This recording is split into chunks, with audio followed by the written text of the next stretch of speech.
नमस्कार दोस्तों, राजस्थान में मुख्यमंत्री को लेकर अब तक की सबसे बड़ी अपडेट सामने आ रही है। राजस्थान में विधानसभा चुनाव परिणाम आने के बाद सबसे ज्यादा एक ही बात की चर्चा है कि आखिर मुख्यमंत्री कौन होगा और क्या किरोड़ी का डिप्टी सीएम बनना तय हो गया। इसका ठीक से जवाब तो किसी के पास नहीं है, क्योंकि सीएम का फैसला दिल्ली से ही होना है। लेकिन वसुंधरा राजे रिजल्ट के अगले ही दिन एक्टिव हो गई। मंगलवार को प्रदेशाध्यक्ष सीपी जोशी भी सक्रिय हो गए। दिल्ली में भी हलचल तेज है। बाबा बालकनाथ, किरोड़ी मीणा भी काफी एक्टिव है। इसके बाद कई सवाल उठ रहे हैं। क्या वसुंधरा राजे तीसरी बार मुख्यमंत्री बनेंगी? क्या अर्जुन मेघवाल या किरोड़ी मीणा को बनाकर दलित या आदिवासी कार्ड खेला जाएगा? वसुंधरा राजे के मुख्यमंत्री बनने की कितनी संभावना है? अभी सबसे प्रबल दावेदारों में इनका नाम शामिल है। 2 बार मुख्यमंत्री रह चुकी है, उन्हें प्रशासनिक अनुभव भी है। लेकिन सबसे बड़ा संकट है कि वो अपने 2 कार्यकाल में सरकार को रिपीट नहीं करवा पाई। दूसरा, पिछले 5 साल में केंद्र से उन्हें ज्यादा महत्व नहीं मिल पाया। ऐसे में ये कहा जा सकता है कि इनकी 50% संभावना है। राजस्थान में भाजपा ने 115 सीटों पर जीत हासिल की है। समर्थकों का दावा है कि राजे को 60% विधायकों का समर्थन है। इनके यहाँ डिनर पॉलिटिक्स में करीब 40 से ज्यादा विधायक शामिल हुए थे। हालांकि समर्थकों का 47 से अधिक का दावा है। 3 विधायकों ने राजे को ही सीएम बनाने की पैरवी भी की। मंगलवार को भी कई विधायकों ने मुलाकात की। ऐसे में संख्या बल के हिसाब से राजे मजबूत दिख रही है। निर्दलीय 6 विधायकों में से 4 उनके खेमे के ही हैं। दूसरी तरफ सूत्रों के हवाले से खबर आ रही है कि बाबा के नाम पर दिल्ली आलाकमान और आरएसएस की भी सहमति बन चुकी थी। लेकिन राजे ने सरकारी बंगले पर 47 विधायकों को बुलाकर केंद्रीय संगठन को पशोपेश में डाल दिया है। राजे का यह शक्ति प्रदर्शन अब नया संगठन बनाने की अफवाहों को भी हवा दे रहा है। वहीं दूसरी ओर बीजेपी के 4 निर्वाचित सांसदों में से 3 सांसदों के इस्तीफा देने के बाद बाबा का दावा थोड़ा सा कमजोर होते दिख रहा है, क्योंकि बाबा बालकनाथ का इस्तीफा अभी तक नहीं हुआ है। अगर बालकनाथ का नाम अभी भी सीएम रेस में चल रहा है तो उनके इस्तीफे की खबर भी जल्द आ जाएगी। अगर ऐसा नहीं होता है तो राजे का शक्ति प्रदर्शन रंग लाएगा और ऐसे में उनका तीसरी बार राजस्थान का मुख्यमंत्री बनना तय हो जाएगा। किरोड़ी का डिप्टी सीएम बनना तय। खबर यह भी चल रही है कि राजस्थान में मुख्यमंत्री के साथ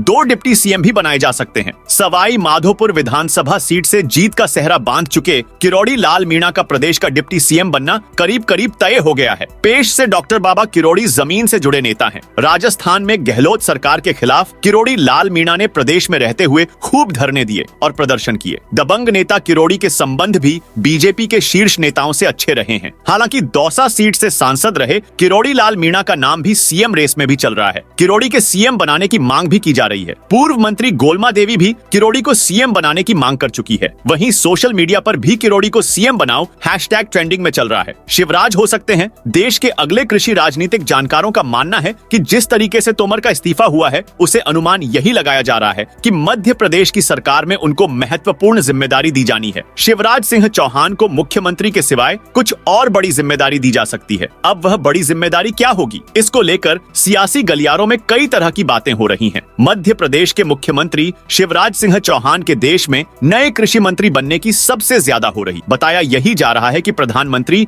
नरेंद्र मोदी की प्राथमिकता में किसान और खेती सबसे पहले है। किसी कद्दावर नेता को ही देश का अगला कृषि मंत्री बनाया जाना तय माना जा रहा है। भाजपा के 11 सांसदों का इस्तीफा मध्य प्रदेश, राजस्थान, छत्तीसगढ़ और तेलंगाना में हुए विधानसभा चुनाव में भाजपा ने कुल 21 सांसदों को मैदान में उतारा था। इनमें से 12 सांसद चुनाव जीते, जबकि 9 हार गए। जीते हुए 12 सांसदों में से 11 ने बुधवार को लोकसभा सांसद पद से इस्तीफा दे दिया। सिर्फ राजस्थान से चुनाव जीतने वाले बालकनाथ ने अभी इस्तीफा नहीं दिया है। राजस्थान विधानसभा चुनाव के बाद लोकसभा की 2 सीटों से इस्तीफे आ चुके हैं। अन्य 1 सीट से इस्तीफा आने की भी पूरी उम्मीद है। ऐसे में राजस्थान से लोकसभा की 3 सीटें खाली हो रही है। हालांकि इस्तीफा देने वाले लोकसभा सांसदों की सीट पर उपचुनाव नहीं होगा। वजह है कि 2024 के लोकसभा चुनाव में अब मात्र 6 महीने का समय बचा है। ऐसे में इतने कम समय के लिए उपचुनाव नहीं होगा। अस्पताल में पार्षद और डॉक्टर के बीच हाथापाई। जोधपुर के एक अस्पताल में चिकित्सक और पार्षद के बीच हाथापाई का वीडियो सामने आया है। यह वीडियो पीपाड़ के सरकारी अस्पताल का बताया जा रहा है। पीपाड़ थाने के एएसआई पूनाराम ने बताया कि दोनों पक्ष की ओर से शिकायत दर्ज करवाई गई है। डॉक्टर ने राजकार्य में बाधा कायम लेकर परिवाद दर्ज करवाया है। वहीं दूसरे पक्ष ने महिला के साथ अश्लील इशारे करने की शिकायत दी है। दोनों पक्षों की शिकायत के बाद जांच की जा रही है। राजस्थान में बर्फ जमा देने वाली सर्दी। राजस्थान में अब बर्फ जमा देने वाली सर्दी शुरू हो गई। बीती रात कई शहरों के न्यूनतम तापमान में